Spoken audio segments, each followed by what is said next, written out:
We still have to wait a bit before they release the water, so let's have some feijoas while we wait. I always want to call them kiwi fruit. Back then, more than 10 years ago, when I first came to New Zealand, the first time I tried them was at the French market. There was someone selling feijoas, a whole bag for $2. I didn't know what they were, so I bought a bag. They weren't ripe yet, just that sour, hard kind. So after that, I thought this fruit was just really unpleasant to eat. Until later, after I bought a house and there were feijoa trees in the yard, I finally discovered how good they actually are. Now, I cut them like this, but most people just cut them in half, either straight or at an angle, and scoop them out with a spoon. Later, I found that this way of cutting works well. Just slice off the bottom and then cut around the sides. What's the advantage of this method? When you scoop it out with a spoon, sometimes there are worms inside. If you just use a spoon, you might not notice them and end up eating them along with the fruit. But if you cut it like this, you can also eat the whitish, slightly harder part, although the texture of that white part isn't very good. So you cut that off, and what's left is this semi-translucent part, which is the tastiest. Then you can just eat it like this. We all eat it like this now.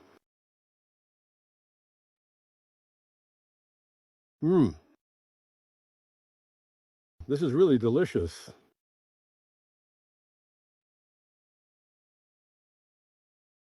Its aroma is, well, it's hard to describe. There's a certain something to it. You really have to try it yourself.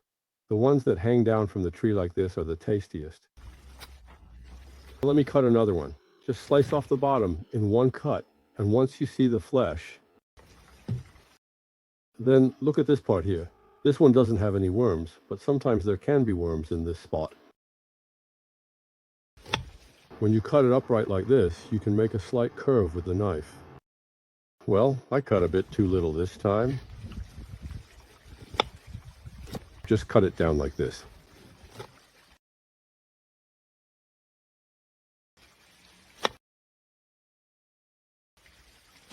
This is the way our friends eat. I really don't think anyone eats like this.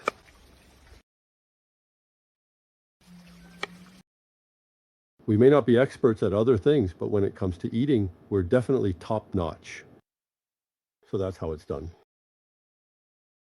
Just pop a whole piece in your mouth each time. If you want more, just slice off another piece. Actually, it's fine. There's nothing wrong with it. Okay? This way, you definitely won't eat any worms because you can see everything clearly.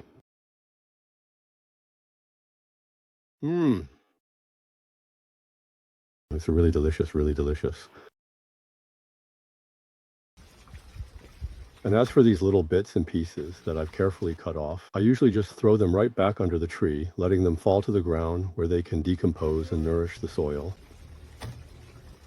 Because feijoa trees don't need to be fertilized.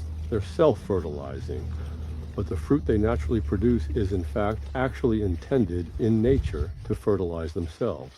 So just throw these scraps back under the fruit tree, and that's it.